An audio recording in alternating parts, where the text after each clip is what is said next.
Next week, 7 November, final exam. And last day of checking. Wala di ay. So, 5 di ay. Tama. So, November 5, last day of checking of all exercises.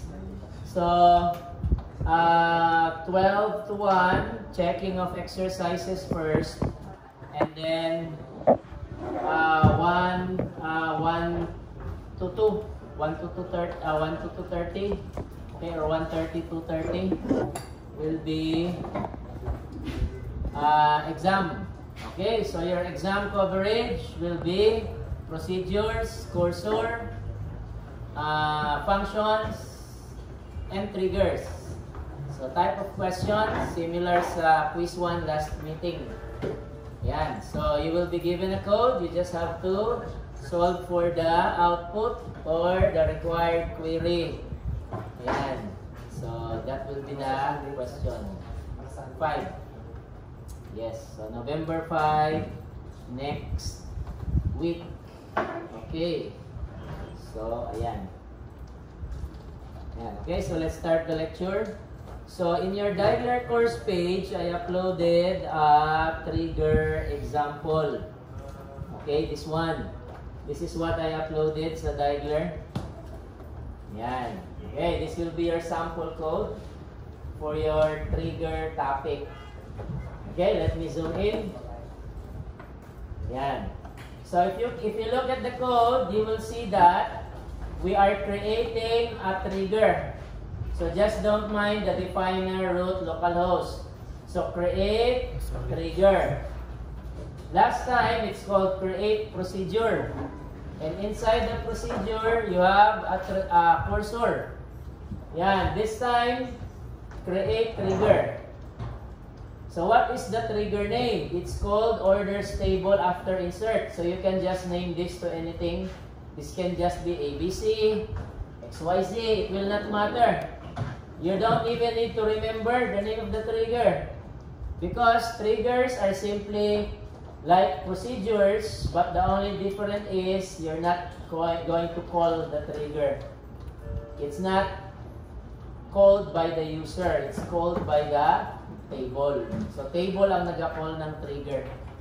Yan. Okay. Let me give you an example. Okay, one example. This is for this trigger. Ayan. Okay, so makinig kasi medyo lisod-lisod ba yan eh. So, these are my databases. I'm using this one. Okay, ito.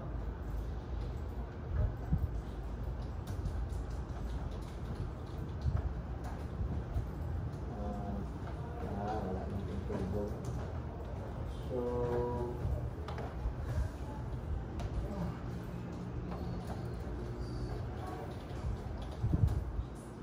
okay, this one. So, you can see here, yan, I have a client. Yan, these are my customers. Okay, I have two. Si Juan and Pedro. So currently, Juan is in room 201.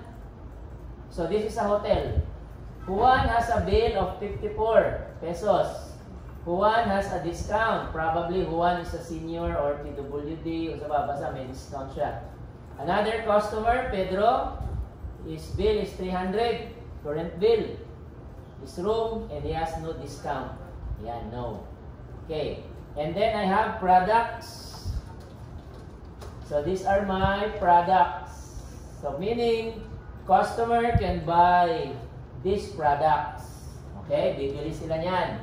So customer can buy suka or toothpaste. Yan lang yung product ko example. So if the customer wants to buy a suka, it costs 100 pesos. Currently, there is 2. Dalawa na lang. Okay, you cannot buy 3.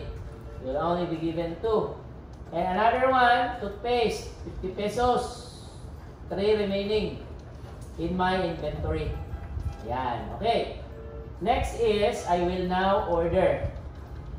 This is my orders table. If you look at the definition, okay, of my orders table. Ayan, this is my orders table. Ayan, okay. So we have the order ID, product ID, meaning ano daw ang bibilin mo? Suka ba? Toothpaste? Customer ID, sino ang bumili? Si Juan ba o si Pedro? And how many? Okay, quantity. So, I will now order. Okay, mag-order ako. I will just use this example. Okay, ayan. There you go. So, this is order ID. Okay, let me delete existing orders. Baka meron. Ayan, let me just delete. Okay, and then run this query. Ayan, there you go. So, this is order ID. Customer product ID. So, meaning si Pedro as si Juan. Juan wants to buy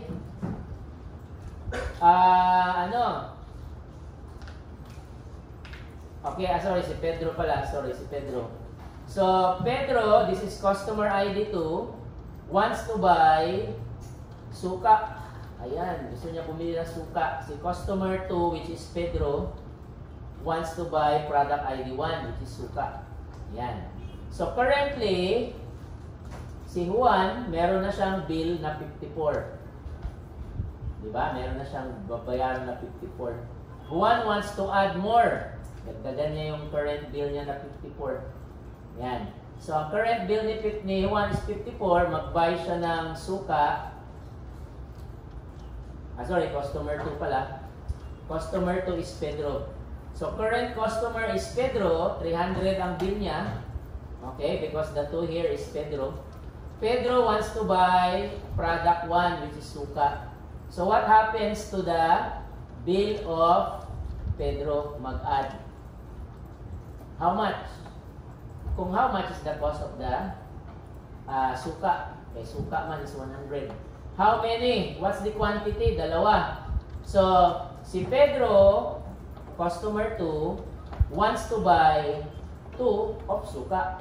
2 suka. So, 100, 200 na. So, ang bill ni Pedro is from 300 should become 5 na. Diba? Maging 500 na. So, Pedro will be paying 500 pesos. So, Pedro's current bill is 200. Pedro will buy 2 of this. Okay? So, 2 is the quantity. 2 is the ID of the customer. 1 is the product ID. Suka. Okay. So, if I select the customer or client's table, you will see that the bill change. Diba? Nag-change ang bill. It's now 500. Okay, diba? So, before it's 300. Now it's 500 because the customer bought 2 of this. Yan. Okay. So, let's check the products table. Yan. Before, you have 2 suka in your inventory. Since customer Pedro ordered 2, currently 2 lang ang stock. Suka is now out of stock. 0 na. Okay, di ba? Yan. Alright. Okay. So, that's how this works. Next is, let me add another customer. Okay, klaro ha? Sabtan. Next we have second order ID. This is product. So, I will buy 2. Product 2. Okay, 2 toothpaste. And then, sinong customer? Si 1. Customer 1. Customer 1 is si 1. Next is, how many? Isa lang. So, what's the current bill of customer 1? 54. Kung 1 wants to buy a toothpaste, isa lang, which is 50. So, the bill of 1 should be 104. Kasi 54 plus 50. But, there is discount. 1 has a discount.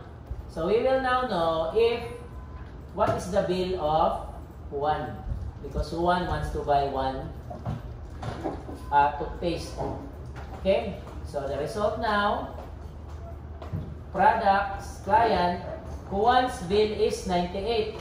So hindi siya 104 because Juan has a discount. So 12% ang discount ni Juan. Okay, let's look at the products table. So the products table, as you can see here, is from 3, naging 2 na lang. Okay? Why? Because someone ordered 1 toothpaste. Diba? So na-minusan, it's now from 3 to 2. Okay? Ganyan. So let's look at the code. Okay. So we have here, trigger. Yan. This is the trigger name. Trigger is called only after insert. Ayan. So what are the different triggers? We have the following. We have before insert, after insert, which is the one I'm using now. Ito yun. This is the code for after insert. Okay. Pwede rin before update, after update, before delete, after delete. Ayan. So what's the difference between all of this? Every time I insert something using the insert query, it's calling this procedure after it's inserted. Okay? Not before. So what's the difference between after and before? What if I change this to before? What happens? Kung before yan. Kung may bibilin ka, okay, what if it's before? If you're going to buy something, paano kung before yan? Is it okay if you change this to before instead of after? Ayan. What happens? If this is before, you will be deducted. Magbigay ka ng bill, bigyan ng bill ng ang customer, mag-add ng bill before niya ma-receive ang order. Diba? Kasi before insert man. If it's after insert, you will be deducted, madagdagan ka ng bill after you receive the product. So which one is better? Before receiving the product or after? After, di ba? Okay? Ayan. Okay? So, klaro ha? Ayan. So, wala question. Alam na ang before, after ha? Bantay sa quiz. 0 na po. Okay? So, declare this happens every time after insert only. Ayan. So, if it's before mag-run. If it's after mabigyan ng deduction si customer. But before, wala pa na-receive ang order, mag-add agad ng bill. Okay. What about before update? So same thing. If you're going to update some record, before and after. Same with delete. Okay, that's the difference between the two, before and update. So let's proceed sa code. Okay, dito na tayo sa code. Ayan. So we have here variables. Okay, tatlo ba? Ayan, 3 variables. So the first is we have a query. Ito. Okay. So what does this query do? It will perform calculation. Cost times new quantity. So what is new quantity? New quantity is the value that was inserted. Ito yun. 1. So this is quantity. This is order ID, product ID, customer ID, quantity. So meaning, the cost of the product, ito daw 50, times 1. Okay, ganun yan siya. So that is the new quantity. Yun yan. Okay. And then, it will be assigned to a variable total count. Dito yan siya papunta. Coming from the products table. Ito, products table yan. Okay, di ba? So, ito daw na cost. Ayan, cost. Next is, it must be equal to the ID of the product. So, ito yung ID ng product. Okay. So, as you can see here, we have new product ID. So all of these things are coming from the insert query. Dito yan siya ginakuha. So itong ano dito, itong new.quantity is itong 1. Dito galing yan. Itong new prod ID is ito. Okay, yan 2. Yan yung new prod ID. Itong new CID, that's customer ID, it's this one. Okay, so that's how triggers work. It will simply get values from the query. Dito siya nagakuha ng value. Di ba yung procedure merong in and out? Triggers does not have parameters in and out. Where does it get the values?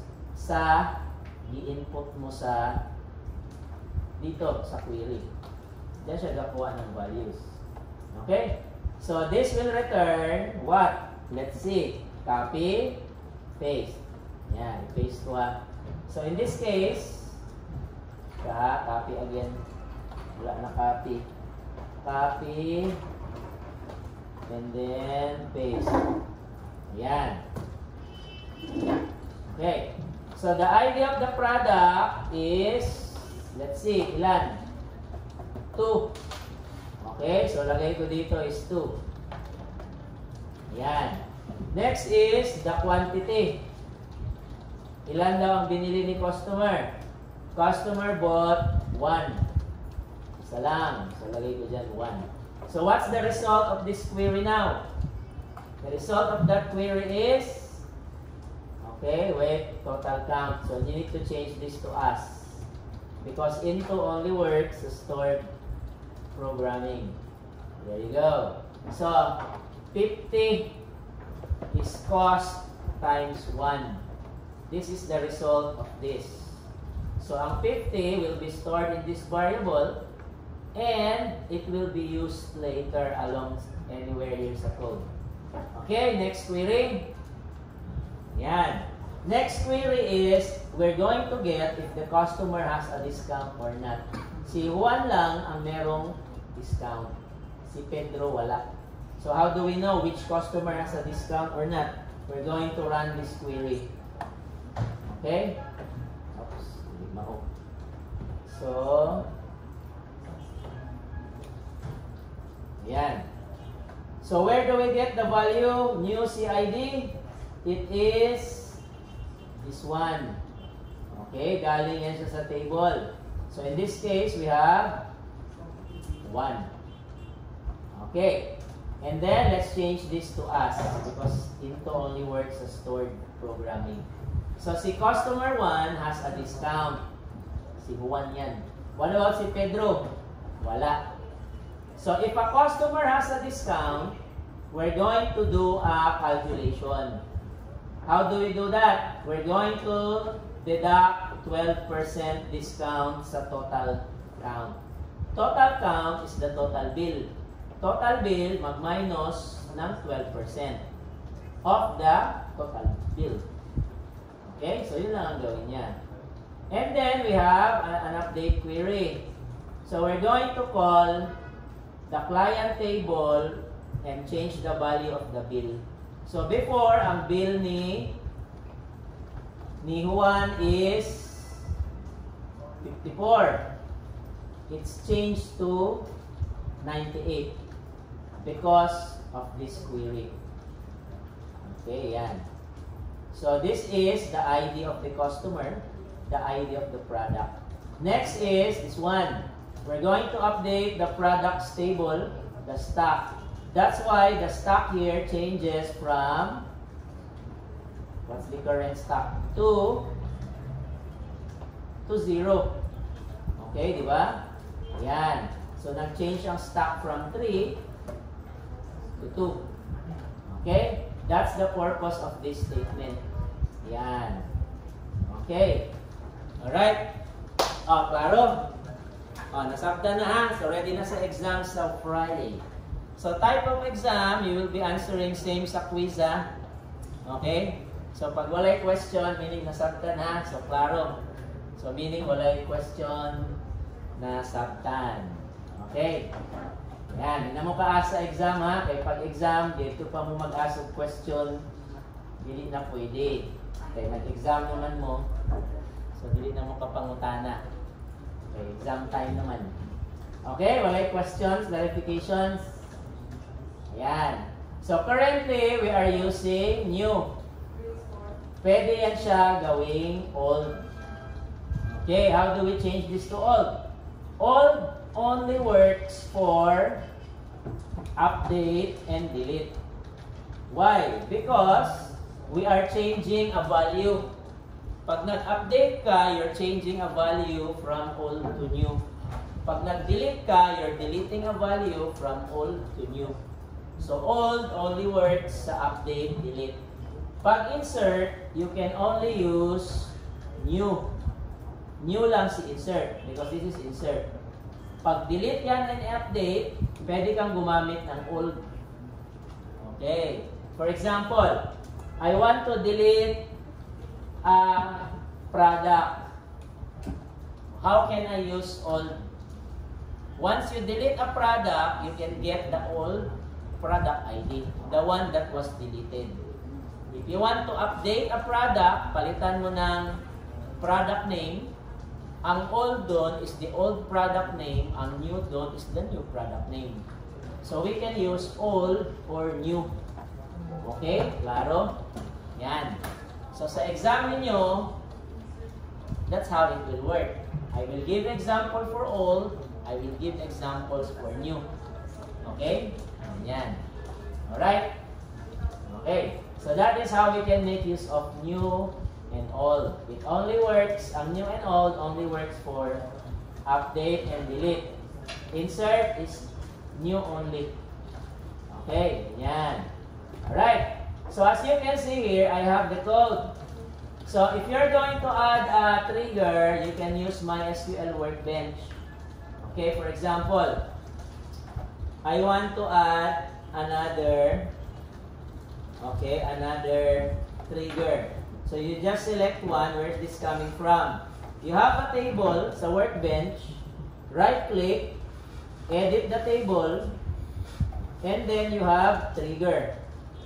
And then you can select an event.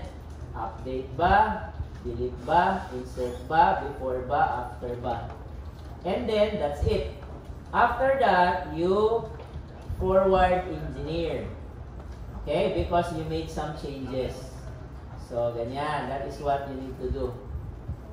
Okay, na naman good. It's already there. You cannot create another one. Okay, once lang man good na siya. Okay, that's why you see an error. Okay? Alright? Yan. Okay, so nasabta na ha.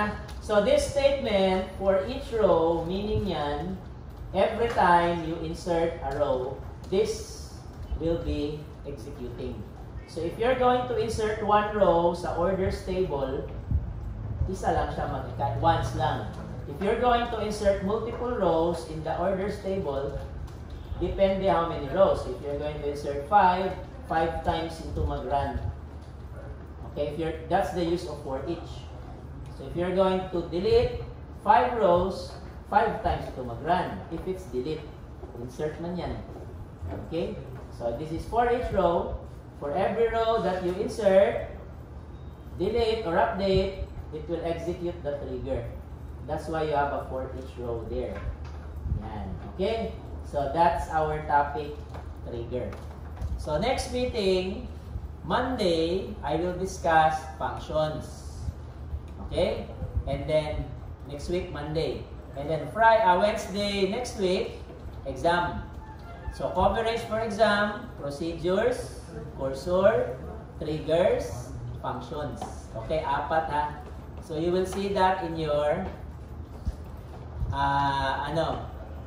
exam. Okay? Alright. Okay. So, let's proceed sa exercise grading. Okay. If any one of you was copying another classmate's exercise, for example, copy mo sa classmate na and you submitted it. Okay, so I'm checking codes sa Diagler. If anyone is pareho ng code sa classmate, i-submit niya, maura gihapon. Okay, so what I ay instructed you sa first meeting is kamo dapat ang nag-code. Diba? Kamo ang nag-type. Diba? Mama na instruction. So the instruction was sa first meeting, kayo ang nag-code, kamo ang nag-type. Diba? If you did not follow that, you will be given a grade for that exercise na 50. Exercise 50 ang grade. If you did not submit, ang grade nyo is 60. 60 ha, pag hindi nag-submit. 60 means 0. 0 yan siya ha. So meaning walang grade 60. Pero if I found out that you're copying someone else's, your classmate's work, 50. So minus 10 yan. Minus 10 for every exercise. So exercise 1 to 9 man tayo. Diba 1 to 9. So for every exercise, nag-copy ninyo, wala ka nagtrabaho, wala nyo ka naghago. Eh dapat ka mo may maghago, trabaho ana. Minus 10. Okay, so ang grade mo for that exercise is 50 instead of 60. Ang 60 wala nang submit. So even if your prelim grade, midterm grade is already posted, may grade na kayo sa exer 1, 2, 3, 4, 5 dun, that is tentative. I-edit ko pa yan sa final. So your final grade, if any one of you is copying your classmates' work, may minus 5 pa yan, minus 10 every exercise. Okay? So sa final grade, I will email your final grade 1 week after the final exam. That is November 14. Ganyan, November 14. So makita ninyo sa grade ninyo, may mga 50-50-50 na yan doon. Okay, you can inquire, you can ask me, sir, bakit 50 yung grade ko? I will screenshot your classmate and yours exercise. Screenshot na ako na. Okay, pakita na ako na copying. Okay, ganyan. Alright, so I need to see codes na di-type ninyo. Okay, dili ng di-copy and paste. Diba? Mama na instruction na ako. Kamu dapat ang nag-code, dili lang tao. Okay? Ganyan. So meaning, I will set mga percentage, siguro mga 60-70%. Okay? Na kamu dyan ang nagtrabaho. Okay? So, yan. So mga 60-70, pero pag mga 80% gani, kinopya. Okay, mga 90% kinopya tanan classes, kaya dagan man tag classes, di ba? Okay, tanan classes, kinopya ganyan. So minus 10 na yan siya, it will be 50. So even if your extra 1 grade is 100, pwede na siya ma-50. Okay, kinopya man. Okay? So klaro ha? So as what I said during orientation, you are the one writing the code. Kamu ang nag-code. Okay, not your classmate. Okay, kamu man ang tagaan ng grado, dili ang inyong classmate. Okay? Ayan. It does not have to be in this section. It can be from another section. Okay? Dili lang kanina section ako i-check. Pwede po sa lain na section. Okay? Ganyan. So make sure kamu dyan ang nagtrabaho, anak. So for every exercise, 50 na ako na siya. Okay? Kaya wala man mo nagkuha na ng kamot. Okay, klaro ha? Para din naman matingala sa inyong final grade. Okay, kung naaman. Okay, kung wala, mas maayo. Okay? So, alright. So, ganyan ha? So, klaro, para sa final grade, di naman matingala. Kaya basig makuhaan mo. Okay? So, ayan. So, attendance tayo.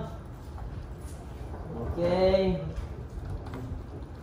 So, attendance.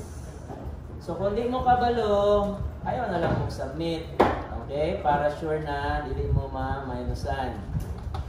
Okay? Kay kuan man na ninyo, grado ninyo.